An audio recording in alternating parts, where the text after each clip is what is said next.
Hey guys, my name is Ruben Dotson. I am running for Congress in Texas 14 on the Republican ticket. And something that we really need to have a conversation about is criminal negligence, especially in regards to Cuomo and Fauci. And the reason I bring that up today is because I obviously read that Fauci is releasing a book yesterday or so, or 2 days ago, that he was releasing a book, as well as Cuomo obviously did. But what's particularly important or interesting to me about this is the fact that they did this well, there was such a huge amount of blood on their hands in direct correlation to failure to do their job. So, for example, when you define criminal negligence, here looking at Shoes California Law Group, criminal negligence refers to conduct in which a person ignores a known or obvious risk or disregards the life and safety of others. Federal and state courts describe this behavior as a form of recklessness where the person acts significantly different than an ordinary person under similar circumstances. An example of this is a parent leaving a loaded firearm within the reach of a small child. Certain cases based on culpability or on criminality have different negligence standards. So then this goes into explain, excuse me, an example of this offense is involuntary manslaughter. For a conviction of this crime in most states, the prosecutor has to prove the accused killed someone unintentionally but acted within unlawful negligence. And so with Fauci, we know that right before. So first of all, there is a video of Fauci in 2017 saying that there is going to be a pandemic, and I shared it on my Twitter, but he basically said that the next incoming administration will be faced with an unexpected pandemic, and this was prior to or right around the time in which Trump came into office. So he stated this as a statement of fact around 2017, again, which I shared on my Twitter account. And what's interesting about this, and why I bring this up in terms of criminal negligence, is a couple of reasons. For example, that once Trump came into office, Fauci did, as I understand, Obama banned gain of function research, but upon a Trump presidency, Fauci reinstated it and funded it himself, right? So, in the context of criminal negligence, he either changed the law himself or worked to change the law to allow then once again something illegal. That illegal act that he then attempted to or reinstated, and then you get into the kind of performative wokeness and mumbo jumbo that Fauci tries to get into with double speak and evading certain answers to certain questions. But you really begin to see the implications of how do we define criminal negligence in this context, considering that he did change that law.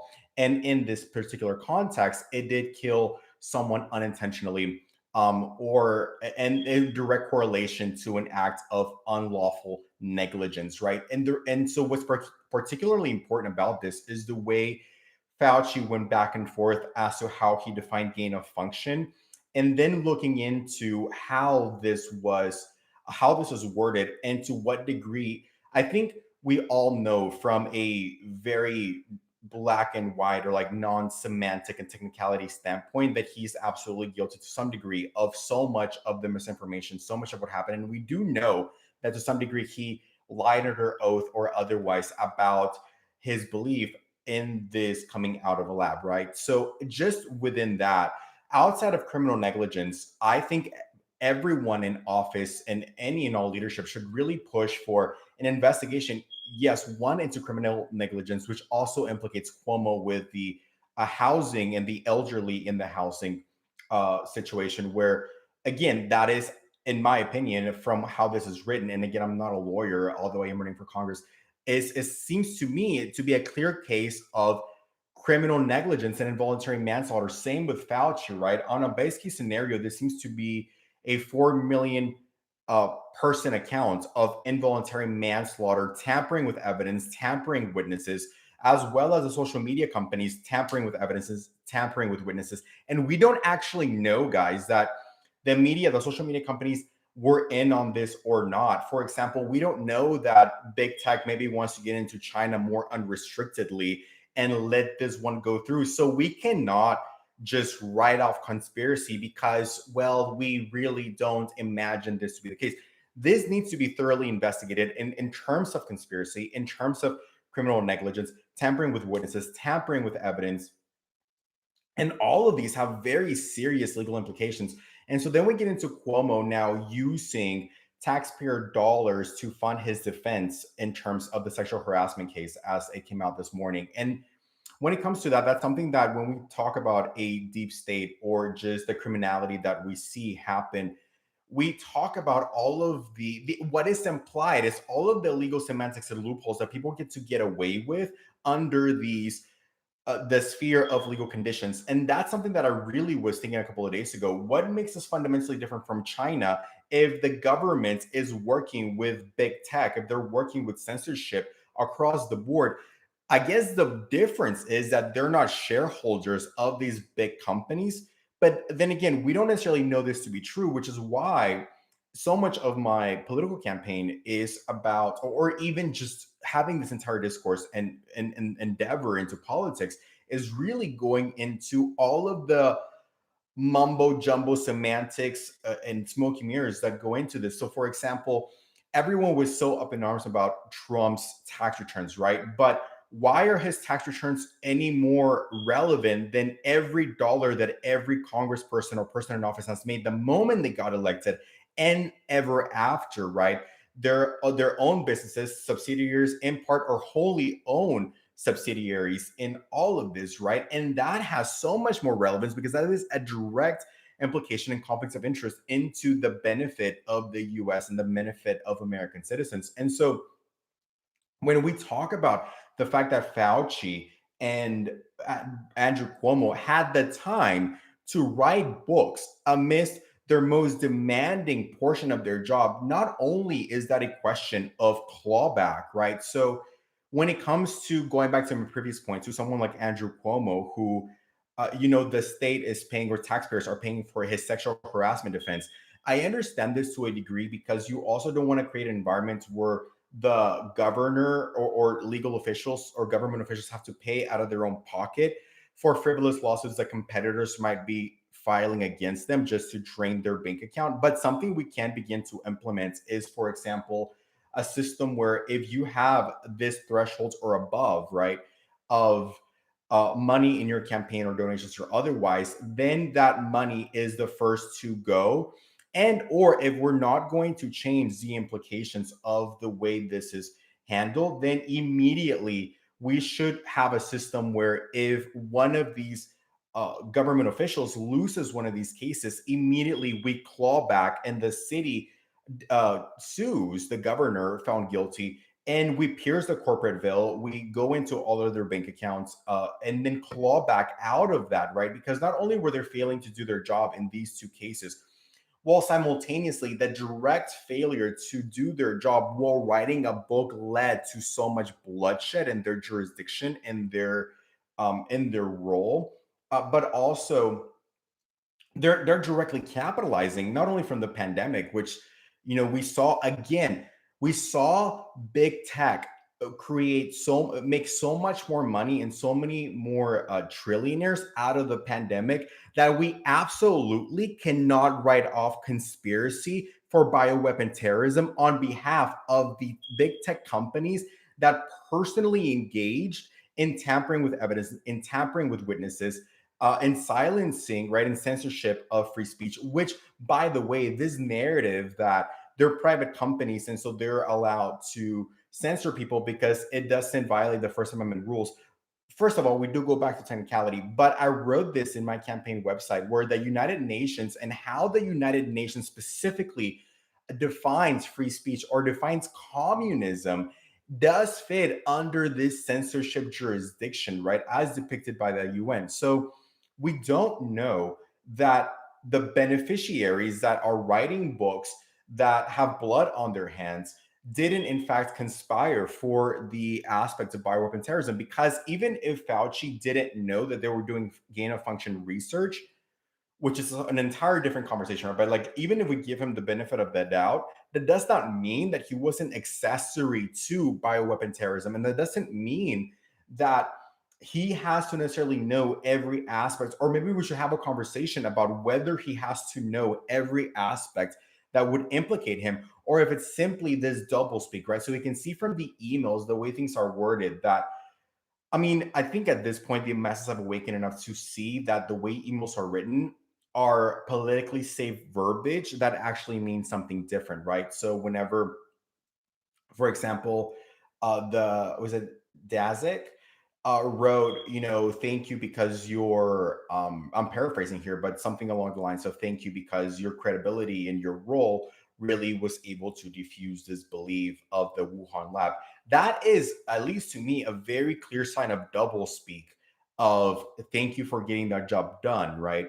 And so in that sense, even if and again, this is again relevant because China has been a personal beneficiary in terms of post-pandemic their ranking in the world, right? So even if they were economically hit from this, their newfound ranking in the world is significantly better and stronger than before going into the pandemic. So we do not know for a fact that, especially considering the statements Fauci made about a pandemic coming or an outbreak coming in this incoming administration, that's a statement of fact, but also in the fact that the beneficiaries of this did, in fact, benefit significantly, right? So if, let's say, a couple of government officials did in fact release this virus for bioweapon terrorism, and let's say that maybe Fauci didn't know, that doesn't mean that he wasn't complicit in that process. And even if it was only the hands of a few people who, let's say that this was in fact bioweapon terrorism, for example, right? But it was only the willful part of terrorism was only done by, like, let's say two people, top Chinese CCP officials, right? That doesn't mean that everyone else who partook in the lying, who partook in the censorship, who partook in the tampering with witnesses and evidence, right? Because if Twitter, and this goes back also to the Hunter Biden thing, if Twitter took it upon themselves to censor things that were in fact correct, they are, as I understand it, in fact tampering with evidence, right?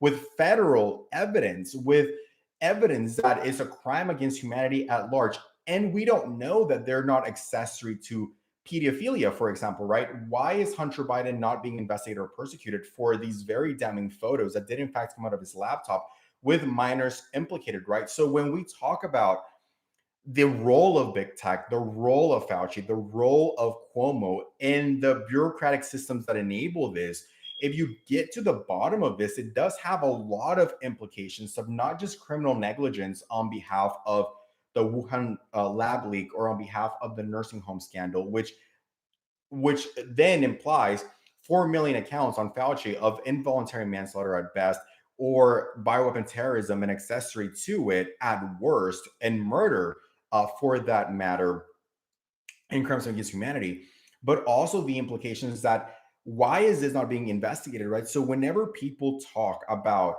radical right wing or conspiracy theories, these are not really conspiracy. Like if you look at their actions and you look at the law as written, right? So here's another great example, right? As a YouTuber, if you have any sponsors, anything like that, ads directly or indirectly, you have to disclose it on a YouTube video. When CNN, when MSNBC, when all of this mainstream media, Cuomo and otherwise, are uploading tons of content onto what the Screen Actors Guild defines as new media, right? It fits under that jurisdiction. It fits under the influencer guidelines set forth by the FTC. Why do they not have to disclose all major shareholders, all of the people who are involved in their sponsors, in their ads, directly or indirectly, to what degree direct conflicts of interest might be shareholders? So whether that be a government official's spouse or a business held by a government official. And that's where we really get to the whole drain the swamp thing, right?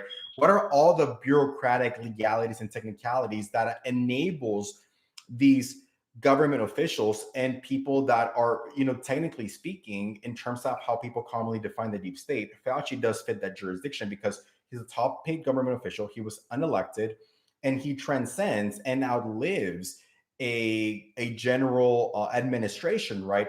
Not to mention that this gain of function research also has implications with other works that Fauci has done, right? How do we know that the AIDS virus is not gain of function? We know that it exists within felines, right? They have, feline immune deficiency syndrome, I believe is called. So how do we know that AIDS itself was not exalted? Fauci is a common denominator, and that's why it is of eminent importance that we demand our elected officials, especially if you're a GOP member or if you're a Republican, that they not only investigate all of these things to the full extent of the law, but introducing something that makes failure to disclose a criminal offense with a minimum jail sentencing, meaning that if Fauci, for example, or let's say Cuomo did in fact lose this lawsuit, right? The clawback implied to paying back the state for his criminal bill, right, for being guilty, should pierce the corporate veil. And failure to disclose all ownership and all stocks. You know, there's a whole thing about whether or not Nancy Pelosi had Tesla shares or her husband bought Tesla shares ahead of a green, the Green New Deal rhetoric and just green energy in general, right? It also goes into, for example, the how the Securities Exchange Commission defies insider trading, and we know that the Bill and Melinda Gates Foundation, like I said yesterday, was in fact investigating and testing all of these pandemic responses and things overseas in Africa and otherwise. So if we know, as a statement of facts from their own website, which is linked on my campaign Facebook page, that they were doing this research, if we in fact knew that they knew the pandemic was coming and investigating Agenda 21, and to what degree they may have known this, right? And then we do in fact know that he bought shares in biotech ahead of the pandemic. And we do in fact know that he is not a doctor and he is engaged in conflicts of interest of promoting these vaccines, while simultaneously not holding a license to practice medicine, making that illegal in so many states. We need to hold the government accountable, and we need to hold our elected officials accountable in prosecuting these people to the full extent of the law. Because if 4 million accounts of involuntary manslaughter do not deserve jail time and sentencing, then no human on earth deserves to be in jail. Right. So it does imply prioritization, and we really need to demand this from our elected officials. And we need to remind them that shares and dollars do not cast votes. It goes back to one of my campaign points, right? Where if my political opponent raised $1 million and I am in a solidly red district and he only got 33,000 votes for the primaries, which are the election that matters, because whoever wins the primary on the Republican side automatically takes Congress in this particular district. So if you raised $1 million for 33,000 to 50,000 votes, that is roughly $20 to $27 per vote that he got on the primary. That is 3 minimum wage Texas employees coming to your house, getting to know your needs, getting to know who you are, and what needs you have, right? What are your priorities? And so this level of money in politics is not just a conflict of interest. It doesn't just perpetuate the deep state. It doesn't just perpetuate bureaucracy. And the more bureaucracy that exists, the more room to funnel money and transact illegally exists, because the margin of error, the slippage, and the gap are harder to find when you have all of these bureaucratic states. So not only is it the enemy of the people, a conflict of interest, perpetrators of anti-capitalism, which is perpetrating gridlocking and all of these things, but also it is the enemy of solutions for sheer self-preservation, right? So we really need to demand and focus on first principles and really holding people accountable as to what are the things that actually matter to the people, and reminding them that spending all day voting or spending all day making phone calls to raise millions of dollars is completely inefficient, right? So if he were to pay himself to campaign every single one of those days, for roughly 2 years, it ends up being around $1,000 to $3,000 a day to pay himself to actually get to know you. So why the hell are we allowing political figures to raise and spend all of their money raising campaign contributions when contributions cannot vote, when dollars cannot vote, when shares cannot vote?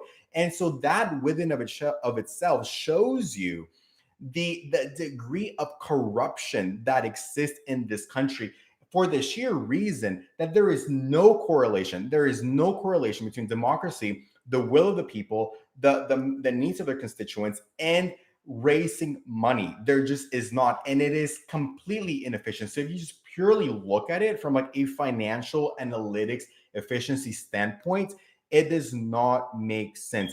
And every congressman only gets 500 to 100, 500 to a million voters for there to be a new share made, right? It's why in Texas we got two new districts. So why does it make more sense to raise millions and millions of dollars than talking to a million people tops a million people? You can't go to your local church, you can't go to your local fire station, you can't go to your local HOA and plan and to get to know your constituents and actually earn their vote. It doesn't make sense. Even if you go from a purely a campaign money standpoint, right? Like I'm funding my campaign entirely because I'm really passionate more so about the messages. So the more I get on my messaging, the more it spreads through the social memory complex of humanity, right? That's why the best thing you can do, in my opinion, for me, is share my video if it resonates. But from that standpoint, if you just go by marketing, $1 million, if you look at like Facebook analytics right now and YouTube and Twitter, eyes per click ranges between 3 cents to 5 pennies, right? So you're spending 20 to 25 times that to get to the eyeballs of each one of your constituents, right? It doesn't make sense. It doesn't make financial sense. It doesn't make sense no matter how you splice it or dice it. And it makes less sense for state officials or for your local government. So, where is this money really going? Who is it paying? For example, something that's interesting that I think you guys should know is that an elected official gets paid roughly $174,000, which is what I would get paid to if I win the election. But they get $3 million budget for staffing. $3 million for staff. Who are you hiring? Who are you hiring? Clearly not lawyers. Clearly not people that can put together comprehensive viewpoints. Clearly not. I mean, maybe security, right? But security is not going to be $3 million. $3 million, like let's say in my jurisdiction in Texas, I can probably hire about 30 lawyers to work for me full time for that budget. Who are they paying? Right? Are they hiring cousins? Are they hiring their spouses? Are they hiring their friends? Are they hiring their political competitors? Right, which is something that we can see in the White House administration very clearly, where maybe they hired them to resign and to galvanize behind a specific candidate. That is not democracy. That is not democracy. It is not. It is not even a republic democracy, right?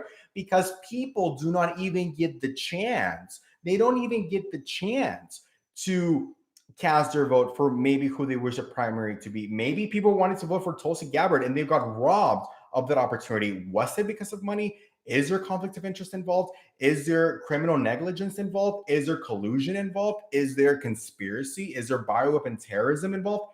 We need to, these are the questions that should matter to the people instead of this performative wokeness of January's. No one cares. No one cares. No one, except for the histrionic bots on Twitter that are so programmed and brainwashed. And that's a whole different conversation. It matters to no American. Really, it doesn't impact the way they get paid. And if the Democrats really cared so much about election integrity, then why shouldn't everyone be allowed for the primary candidate of both parties, right? Let's say that the argument's like, oh, well, one party will troll the other. Well, they got nominated somehow anyway, and it's a much more direct access democracy that really does allow everyone who's legally allowed to vote, but not investigating these accounts of FTC neglect on behalf of big tech, right? Possible criminal conspiracy on behalf of all of big tech and everyone who took part in censoring uh, the big Wuhan lie, right?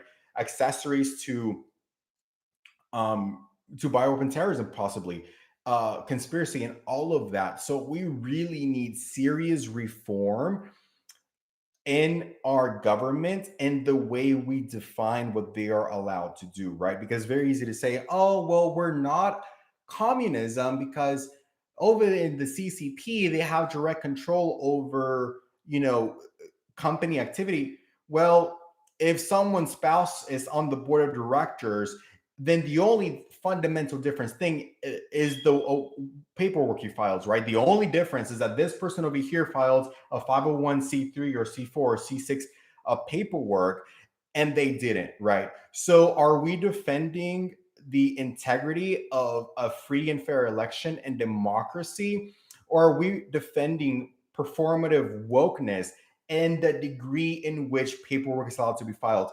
If people can create a reckless abandon or engage in the big Wuhan lie and then be able to go work for a consulting company that personally benefited from the big Wuhan lie, if the people from this administration that engaged in the cover up could theoretically go get a job at a big tech company and get massive amounts of dollars at a big tech company that personally benefited from the big Wuhan lie that became trillions of dollars richer, then we might be worse than communist China if that's the case, because over there at least everyone knows it's in plain sight and we know how and to what degree the government is involved in different businesses.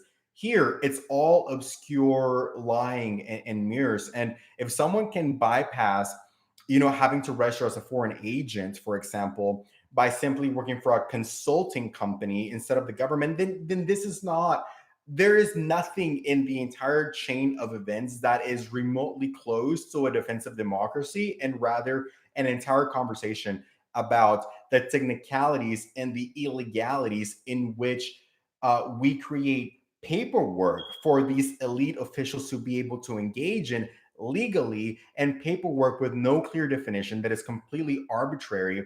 And whenever things do meet the exact and standardized definitions of Federal Trade Commission violations, of Security Exchange Commission violations, of conspiracy, of tampering with evidence, on tampering with witnesses, and we do not persecute, then why the hell do we have a government? Why do we have anybody in prison?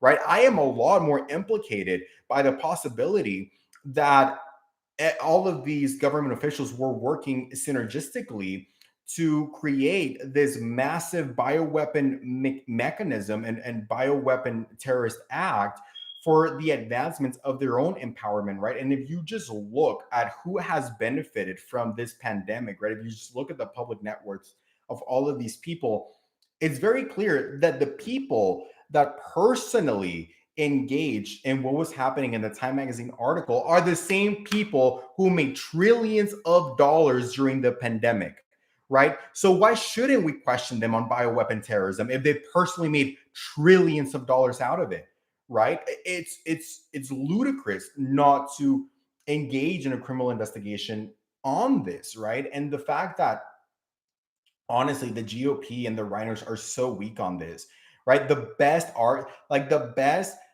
thing I've heard from the party is, oh well, we can investigate moral criminality or moral implications.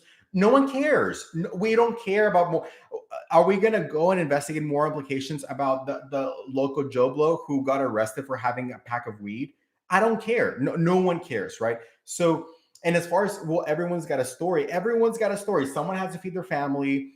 Again, by especially by what's been exacerbated ever since this situation, ever since COVID, their stories are irrelevant, right? And even if you go by the gain of function narrative, where did we benefit from gain of function through the entire pandemic? At what point was the entire purpose of gain of function? At what point did that trigger that enabled us or benefited us in any way, shape, or form in regards to combating the pandemic, right?